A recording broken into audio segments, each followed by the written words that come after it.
They told Emily the house was just old. Creaky floors, broken pipes, maybe a few raccoons camping out in the attic. But deep down, a cold knot of dread in her stomach told her that wasn't the whole story, not even close. When she first laid eyes on 39 Willow Lane, the real estate agent flashed a smile that was just a little too wide, a little too forced. "It's the perfect place for a fresh start," he'd chirped, sliding the old, ornate keys across the polished counter. Emily noticed his hands were trembling, just slightly. A subtle tremor he probably hoped she wouldn't see. He was a bad liar. Stepping inside for the first time as the owner, the air hit her. It was heavy, thick with the smell of dust, decay, and old, forgotten wood. It felt as though the entire house was holding its breath, waiting.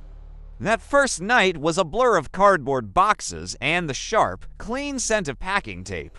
She unpacked the essentials, poured a generous glass of wine, and tried to settle her nerves.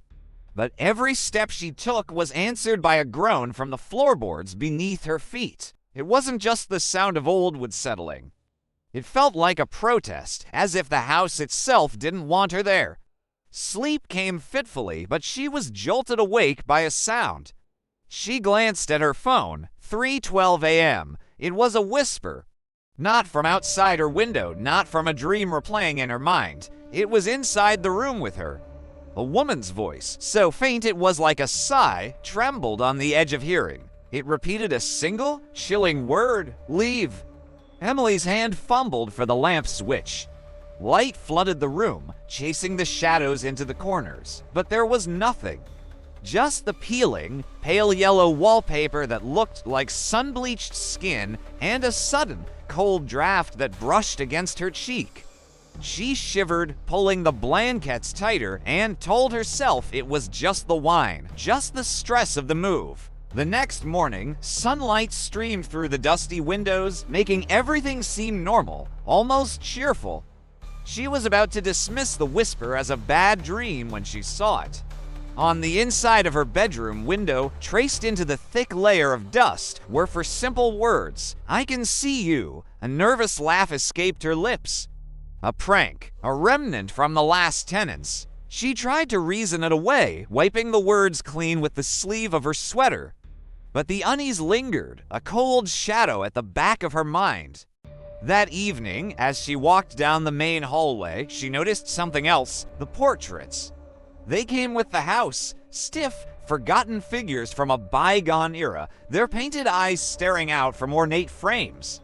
She'd walked past them a dozen times already, but this time, they seemed different. She could have sworn the man in the largest portrait, the one with the severe face and dark suit, was looking slightly to the left before.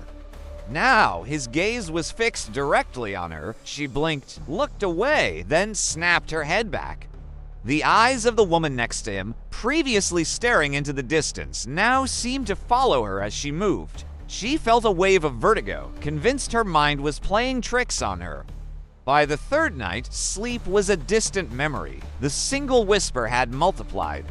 Now it was a chorus of voices echoing from down the hallway, from within the walls, even seeming to rise from beneath the floorboards. They were indistinct, a maddening murmur that ebbed and flowed like a tide. Desperate and sleep-deprived, Emily grabbed her phone and dialed the real estate agent. His voice was wary when he answered. "Is there a problem with the plumbing?" He asked. "Who lived here before me?" Emily demanded, her voice tight with panic. There was a long, heavy pause on the other end of the line. A silence so profound she could hear her own heart hammering against her ribs. Finally, he spoke, his voice barely above a whisper. "A family. The Harpers. They disappeared." Her blood ran cold. Disappeared. As soon as she hung up, her fingers flew across her laptop's keyboard. Harper family, 39 Willow Lane. The search results loaded instantly. There it was, a headline from the local news archives. "The Harper family tragedy. Local family vanishes. House found empty. Doors locked from the inside." Her eyes scanned the article, her breath catching in her throat. The date of the article, The date the family vanished was October 6th, the exact same date she had moved in. That night, the house truly came alive. The whispers were no longer just whispers. They twisted into sounds of weeping, then escalated into gut-wrenching screams of pure terror. The sounds came from everywhere at once, a symphony of anguish. Emily scrambled out of bed, her back hitting the wall, and she turned toward the source of the loudest cry. Her own reflection stared back at her from the full-length mirror on the wardrobe door. But as she stood frozen in fear, her reflection didn't move. Instead, its lips curled upwards into a slow, grotesque smile. She screamed, dropping the lamp she grabbed as a makeshift weapon. It shattered on the floor. She spun around and sprinted for the front door, fumbling with the deadbolt. It wouldn't budge. She watched in horror as the lock began to turn on its own, clicking shut with horrifying finality. Behind her, footsteps, not her own, slow, heavy, deliberate, getting closer. A voice, her own voice, whispered from her smiling reflection in the darkened hallway glass. "Now, it's your turn." Suddenly, the walls around her seemed to pulse, expanding and contracting like a giant pair of lungs taking a slow, deep breath. The faces in the portraits began to warp and melt, their features twisting into nightmarish shapes, their eyes becoming black, empty voids that stared directly into her soul. The house wasn't just haunted. It was a living, breathing entity, and it was hungry. Emily let out a final, raw scream and threw her entire body against the large front window. The glass exploded outwards in a shower of glittering shards. But there was no manicured lawn, no quiet street, no world outside, only darkness. A vast, silent, endless void that swallowed the light and the sound.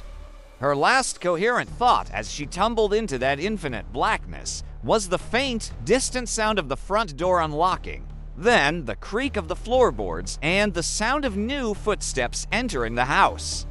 Another visitor had arrived. Thank you so much for watching. If you enjoyed this story, don't forget to hit that like button and subscribe to the channel for more chilling tales. We'll see you in the next one.